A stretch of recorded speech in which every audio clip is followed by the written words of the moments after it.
Trump and the expanding war zone crisis. We begin tonight with a development that, frankly, no one expected to escalate this fast, this dramatically, or with this level of geopolitical shockwave. Because what we're witnessing right now is not just another headline, not just another tremor in the global political landscape. No, this is a seismic shift in the balance of power, and it's happening in real time. And at the center of it, whether he anticipated it or not, is Donald Trump, facing a rapidly expanding international crisis that is spiraling far beyond the borders of Washington, far beyond the borders of the United States, and deep into what analysts are now calling an emerging war zone belt, stretching across multiple continents. This is the breaking point. This is the moment where foreign policy miscalculation collides with global instability. Because just hours ago, reports surged in that several key regions, already tense, already volatile, have now tipped into a new phase of conflict expansion.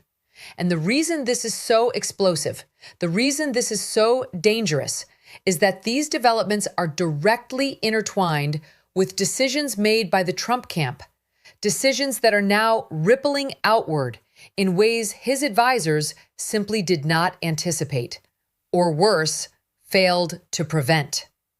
And here's the kicker.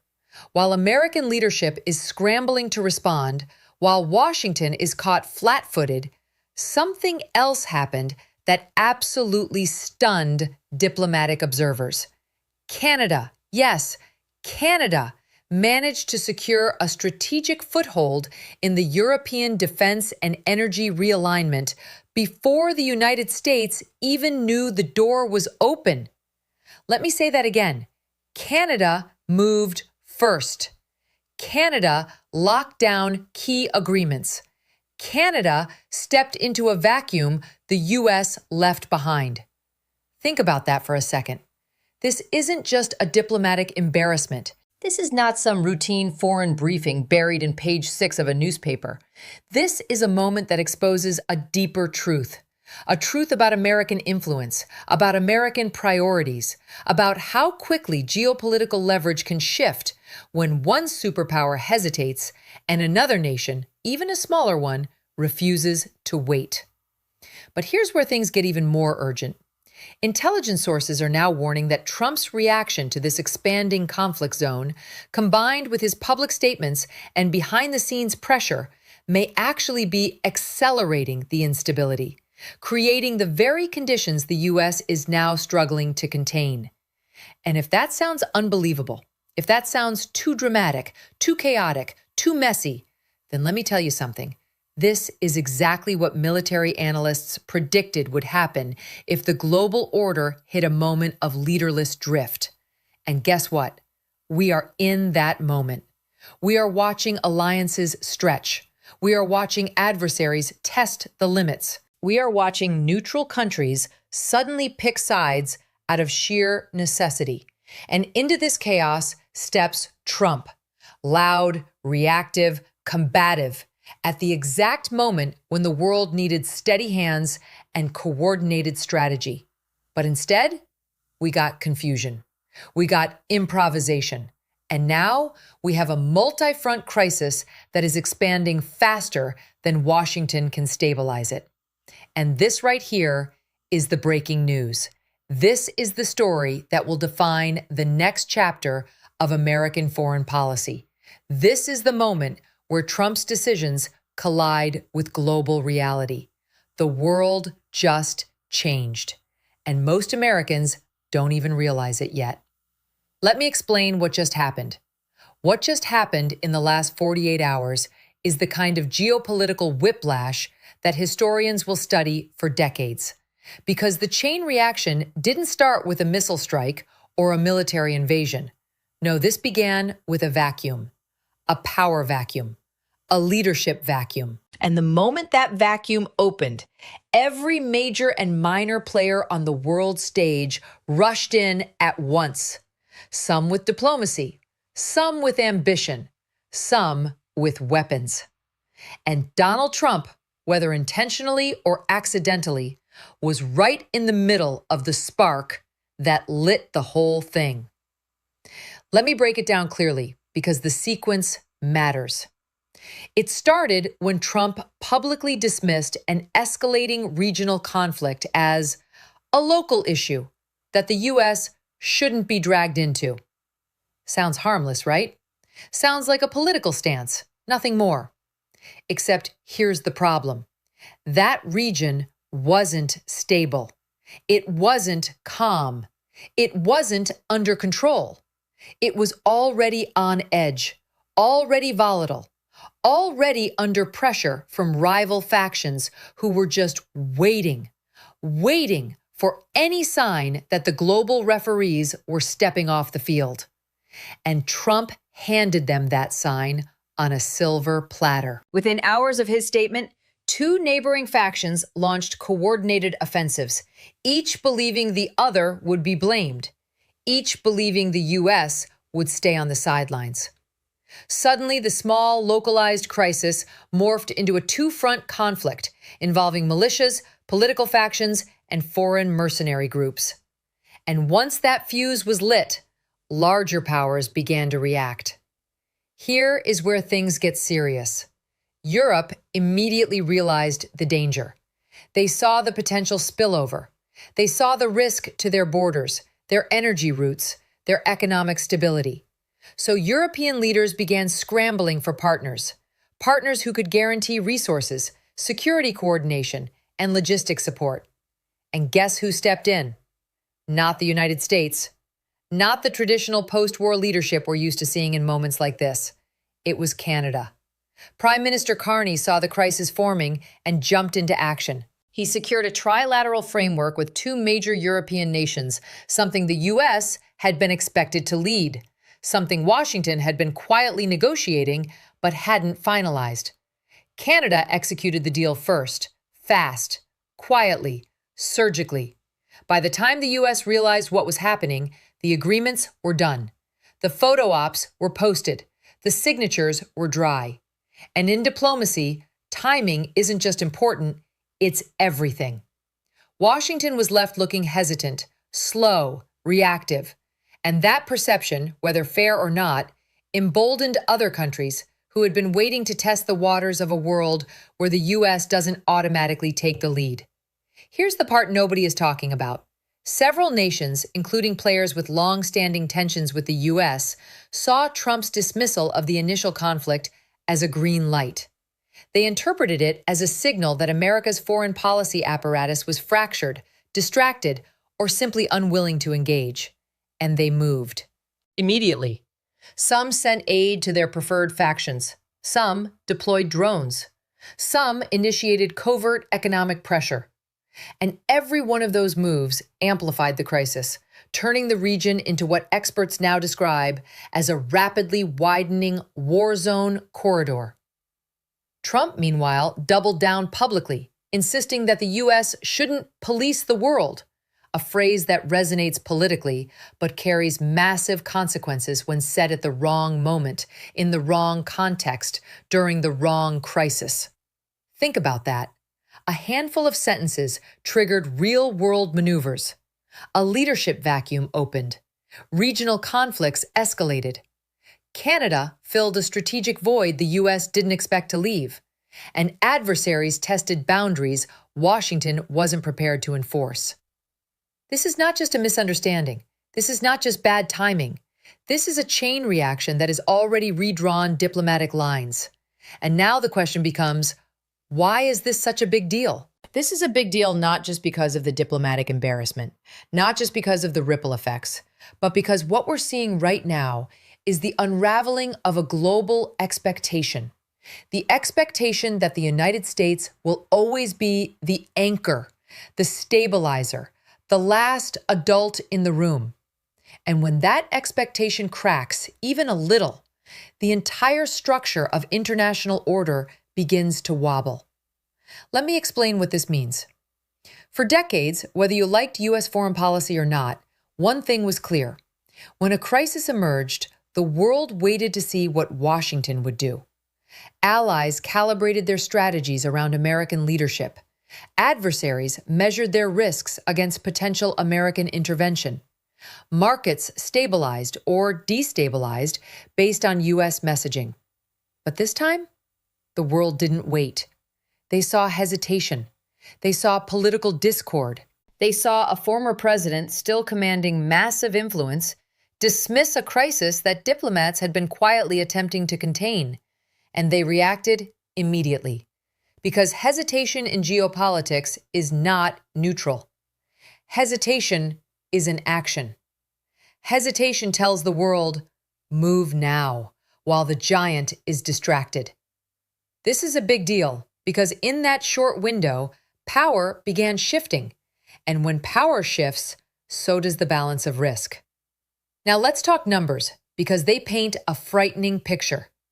Within 24 hours of the crisis expansion, global energy prices jumped nearly 9%.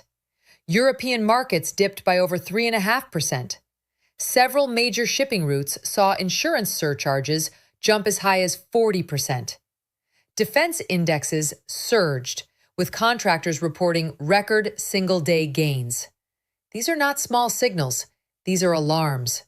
These are indicators that investors, governments, and institutions see instability not as a temporary flare-up, but as a trend with no clear endpoint.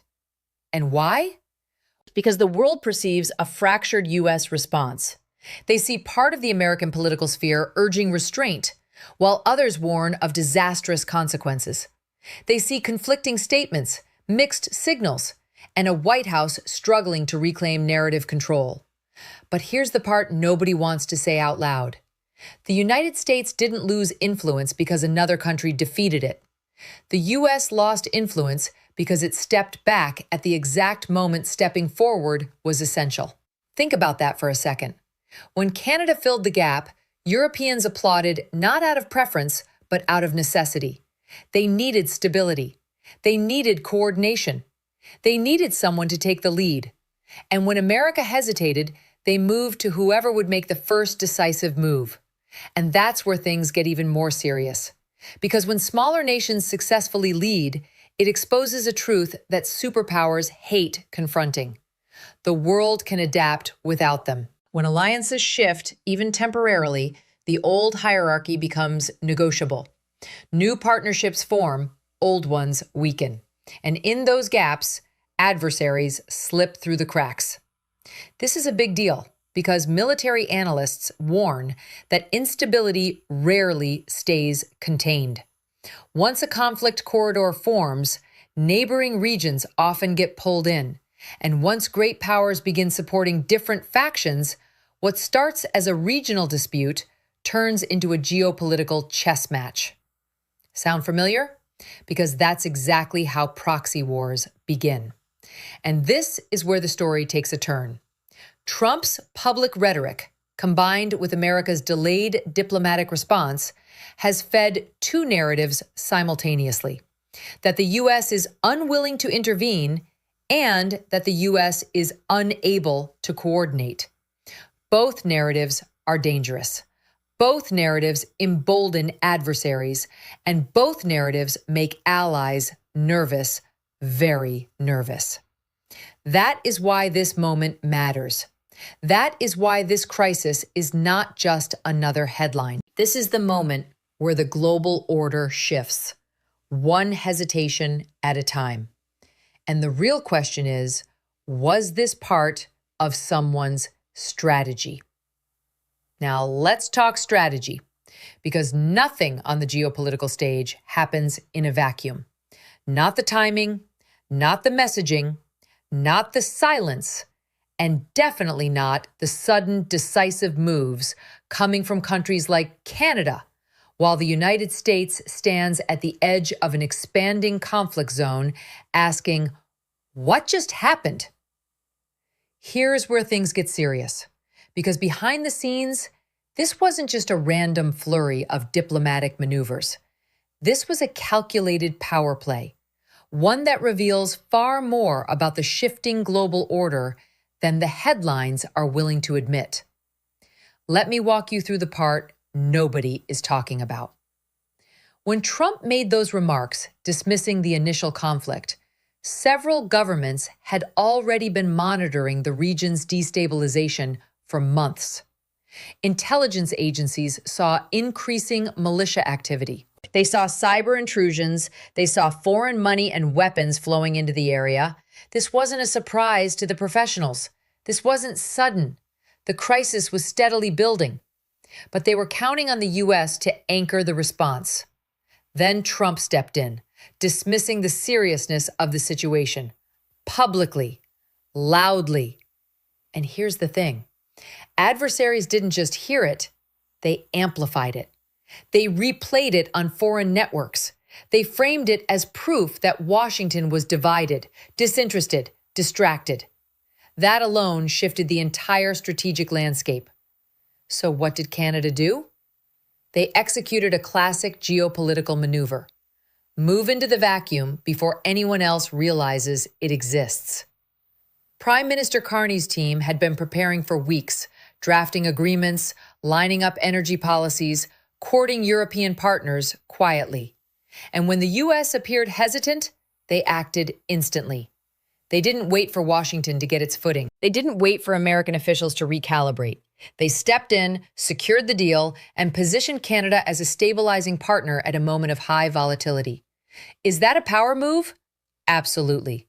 Is it also a survival strategy? Completely. Because Canada understands something that the U.S., locked in internal political warfare, seems to be forgetting. Global power isn't static. Influence doesn't stay with you just because you've had it for 70 years. Once a superpower hesitates, others don't just step back, they step forward. Now, let's talk about Trump's side of the strategy, because you better believe there's one there too. Trump has made it clear, repeatedly, that he believes the U.S. should disengage from foreign entanglements. He frames it as putting America first. But here's the twist. His base loves this message, but foreign governments interpret it as something entirely different. They see it as unpredictability. And unpredictability creates opportunity. For some nations, Trump's statements signaled that the U.S. might not enforce its traditional red lines. That emboldens regional actors. It emboldens rival powers. It emboldens opportunists who were simply waiting for a moment of indecision from Washington. Think about what that means. One man's political positioning for domestic audiences can reshape the entire global chessboard. One rhetorical flourish can be interpreted as strategic withdrawal. One moment of reluctance can be seen as weakness. And in geopolitics, perceived weakness is the most dangerous currency on earth. Meanwhile, inside Washington, you had factions arguing over whether to re-engage, how to respond, and whether Trump's messaging was worsening the situation. That delay, those hours of hesitation, became the opening adversaries exploited. Here's the unsettling truth. While the U.S. was busy debating itself, other nations were playing the board. Canada locked in alliances. Europe secured alternative energy flows. Regional factions fortified their positions. Rival powers began covert support operations. The crisis didn't wait for Washington to catch up. And that is the real power shift. Not because America was defeated, but because America paused. In geopolitics, pauses are costly. And the fallout from that pause is already unfolding. The fallout from this crisis is not subtle. It's not quiet. It's not contained. It is loud, global, and accelerating.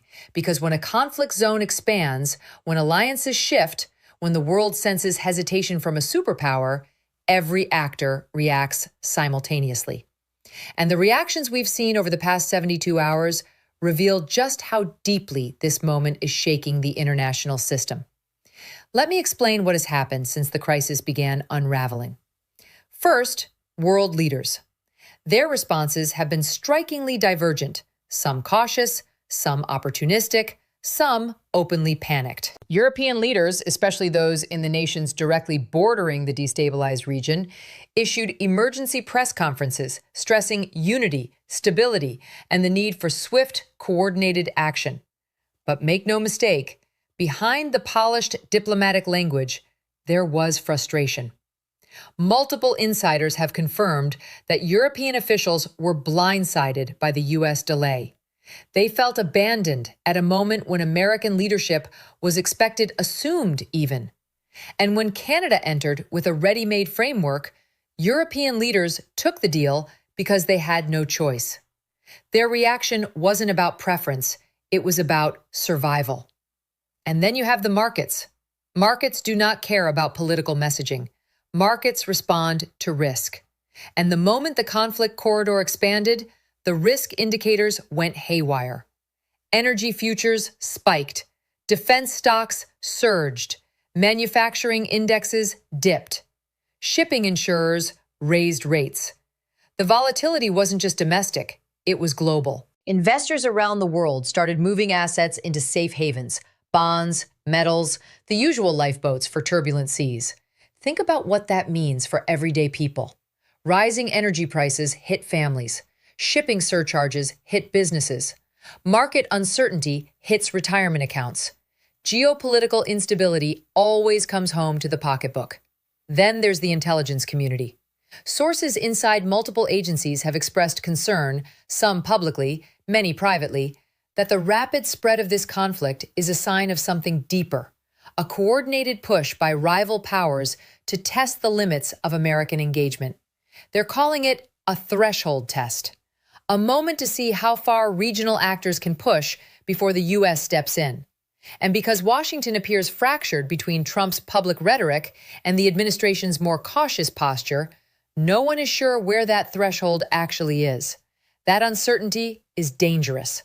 Uncertainty invites escalation. Meanwhile, U.S. allies across Asia, Latin America, and Africa began quietly reaching out to Canadian and European channels just to clarify positions, as the diplomatic phrasing goes. But the subtext is clear. They're trying to figure out whether the United States is still the dependable stabilizer it once was. And here's the part that should concern everyone. Some analysts are warning that once nations begin building alternative alliances, even temporary ones, the global landscape doesn't simply snap back into place when the crisis ends. Alliances have memory. Nations remember who stepped in and who stepped back. Now let's talk public reaction. In the U.S., opinion is fractured along political lines. Trump supporters applaud his stance, viewing disengagement as strength and America focused inward, not outward. But critics argue that stepping back at the wrong moment doesn't project strength, it projects uncertainty. It tells allies they can't depend on you. It tells adversaries they can take bigger risks. And across social media, the reaction has been overwhelming confusion. People see headlines about expanding war zones, shifting alliances, market volatility, and strategic realignments, and they're asking one simple question: is the world becoming less stable? The answer, according to analysts, is yes. Because the moment a major power hesitates, even briefly, the entire planet recalibrates. And now the fallout is cascading across every corner of global politics, global markets, and global security. But this isn't just about the present moment. This crisis is part of something much larger, something that has been building for years. And that brings us to the bigger picture. To understand the true magnitude of this moment, the reason this crisis feels so different, so volatile, so uncomfortably familiar, you have to step back and look at the bigger picture. Because what we're witnessing right now isn't a standalone event. It's not a coincidence. It's not an isolated outbreak of instability. This is part of a global pattern, a long building shift in how power is distributed, how alliances function, and how nations respond when the traditional center of gravity begins to wobble. Let me explain what that means. For nearly 8 decades, the international order has revolved around one core assumption. The United States is the stabilizing force. Even nations that disliked American influence still relied on it because predictability is valuable, even when you disagree with the policy. You knew what Washington would likely do. You knew the guardrails. You knew the consequences. But over the last several years, the world has watched something unsettling. A United States increasingly divided internally and increasingly inconsistent externally. Foreign policy swings sharply with elections. Messages shift week to week. Alliances are questioned, renegotiated, sometimes threatened, sometimes reaffirmed. That kind of unpredictability sends one clear signal to the rest of the world. The days of guaranteed American stability might be fading. And the moment nations start to believe that even just a little, they begin preparing for a world where they must rely less on Washington and more on themselves or on each other. This is the bigger picture. Take Europe. For years, European leaders have worried about over-reliance on the U.S. for security and energy stabilization. They talked about strategic autonomy, but the political will wasn't quite there. Then came the crisis, the hesitation, the leadership vacuum, and suddenly, strategic autonomy became a necessity, not an intellectual debate. Take Canada. Historically deferential to U.S. leadership in major geopolitical matters, Canada saw an opening, one created not by aggression, but by American absence. And when they stepped in to coordinate with Europe, it wasn't just a diplomatic move. It was symbolic. It was a signal that middle powers are preparing to take on roles traditionally reserved for superpowers. And that is not a small shift. That is a restructuring of geopolitical gravity. Now look at adversaries. They've been studying U.S. political fractures with the precision of chess grandmasters. They test limits slowly, incrementally, waiting for the moment when domestic division translates into international hesitation. Because once that happens, the old deterrence model starts to crack. And here's the part nobody wants to think about. Rival powers don't need the U.S. to fall. They just need the U.S. to pause. They just need doubt. They just need inconsistency. And then they move quietly or loudly, depending on the opportunity. This is the bigger picture behind the expanding war zone corridor. It's not just a conflict. It's a stress test of the post-World War II world order. A test of whether alliances are still as strong as they appear. A test of whether middle powers are ready to take on greater responsibility. A test of whether the United States can still be relied upon when seconds matter. And right now, the results are not comforting. Because if Canada can outmaneuver the U.S. diplomatically, if Europe can rush to secure energy and defense deals without American involvement, if regional factions can escalate conflicts without fear of immediate U.S. repercussions, then the world is already shifting into a new phase, one where American leadership is no longer assumed, only observed. This isn't just about Trump. This isn't just about one crisis or one moment of miscalculation. This is about a long-term erosion of global confidence, accelerated by hesitation, internal conflict, and strategic missteps. And if that's the bigger picture, then where does the world go from here? Because the next phase, what happens next, may determine whether this crisis becomes a turning point or a permanent recalibration. And that brings us to the future.